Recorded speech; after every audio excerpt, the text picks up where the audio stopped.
কারণ আমি যদি ঘুমায় যাই আর রহমতের নবী আইসা ডাকিয়া যদি আমাকে না পায়, অন্য দিক থেকে দুশমনের আক্রমণ, নবীর উপরে আক্রমণ যদি হয়, নবী যদি চলে যায়, আমি আবু বকরের বেঁচে থেকে কি লাভ?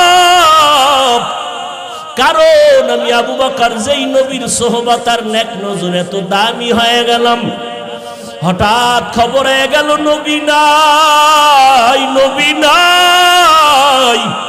মদিনার নবীর একজন আশিক খেজুরের বাগানে পানি দেয়, হঠাৎ করে কানে আওয়াজ নবী নাই। বালতি ফালাইয়া আসমানের দিয়ে তাকায় কয়, মালিক তুমি আমাকে অন্ধ বানাইয়া দাও, কারণ এই চক্ষু দুইটা রিজার্ভ করে রেখেছি শুধু নবীজিকে দেখব আর কলিজাটা ঠান্ডা করব। আজ আমার সেই মোহাব্বতের নবী যদি না থাকে, এই চক্ষু দিয়া অন্য কিছু দেখব না, তুমি আমারে অন্ধ বানায় দাও।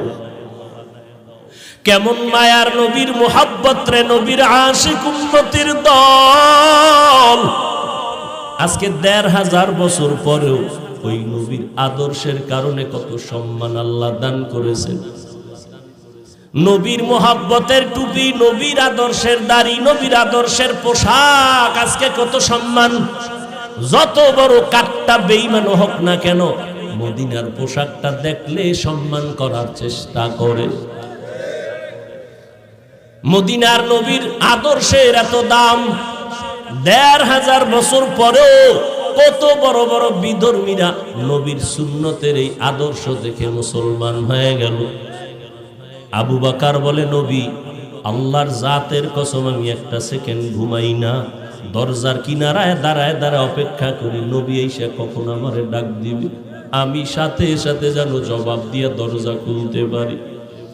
মায়ার নবী চোখের পানি ছেড়ে কাঁদলেন, আবু বকর এটা কেমন করে সম্ভব? নবীজির এই কথা আবু বকর বলে, নবী আমার মেয়ে আসমা এও রাতে ঘুমায় না, আমি সারা রাত অপেক্ষা করি, আমার কন্যাটাও নাস্তা বানায় অপেক্ষা করে, মদিনার পথে কে দিবে খানা, আমার মেয়ে খানা নিয়ে অপেক্ষায় থাকে। আমি আবু বকরও যাব, আমার মেয়েটা অপেক্ষা করে। শুধু তাই না, এই হিজরতের পথে নবী বাহন আমি রেখেছি খুঁটির গোড়ায় বেঁধে, এই বাহনটাও কোনো রাত্র ঘুমায় না। মদিনার নবী আসবেন, পথের দিয়ে তাকায় থাকে মক্কার দিকে, নবী আসবেন তারে পেটের মধ্যে নিয়ে মদিনায় যাবেন।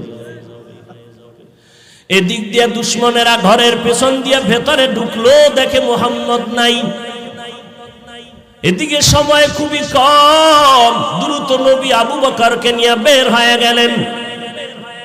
হাঁটতেছেন, পাথরওয়ালা পথ, সমতল না, উঁচকুচ পথ, পাথরওয়ালা রাস্তা, হাঁটতে বড় কষ্ট।